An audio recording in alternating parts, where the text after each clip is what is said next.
ప్రార్థన చేస్తారు. సార్ వీరు మా నాయకులు. ఈ హన్మకొండ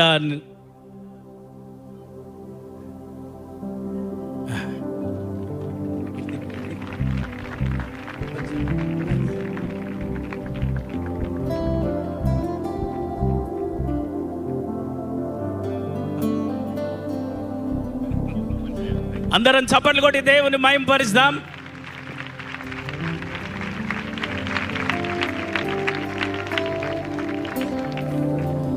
నాయకులందరూ ఒక్క నిమిషం మోకాళ్ళ మీద ఉంటే అయ్యగారు ప్రార్థన చేస్తారు. అయ్యా థ్యాంక్ యూ. ఒకసారి చప్పట్లు కొడతామన్నారు. డాక్టర్ రామకృష్ణ గారు అందరం చప్పట్లు కొట్టి దేవుని మహిమపరుస్తాం.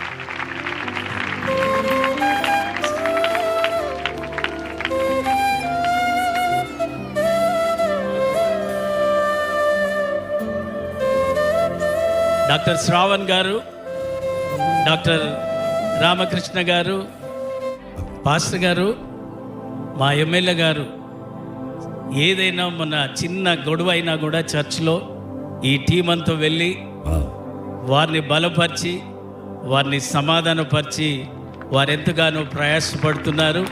మీ ప్రత్యేకమైన ప్రార్థనలో మా ఎమ్మెల్యే గారిని, ఈ లీడర్స్ని అందరినీ జ్ఞాపకం చేసుకోవాలని మనవి చేస్తూ ఉంటాను. థ్యాంక్ యూ అయ్యా. నేను ఒకే మాట చెప్తాను.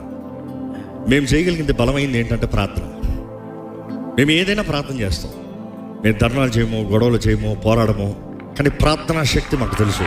హల్లెలూయా. మేము ప్రార్థిస్తే రాజులు మారుతారు, ప్రభుత్వాలు మారుతాయి. అది మేము ధైర్యంగా చెప్తాం.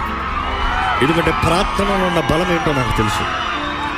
మా పక్షాన మీరు నిలబడినప్పుడు మీ కొరకు ప్రార్థన చేయాల్సిన బాధ్యత మాకుంది. మీరు మా సమాధానం కొరకు చూడండి, మీ సమాధానం కొరకు మేము ప్రార్థన చేస్తాం. Thank you so much. Thank you అందరికీ వందనాలు. Thank you. ఎమ్మెల్యే గారికి, లీడర్స్ అందరికి కూడా ప్రత్యేకంగా వందనాలు తెలియజేస్తున్నాను. ఓకే.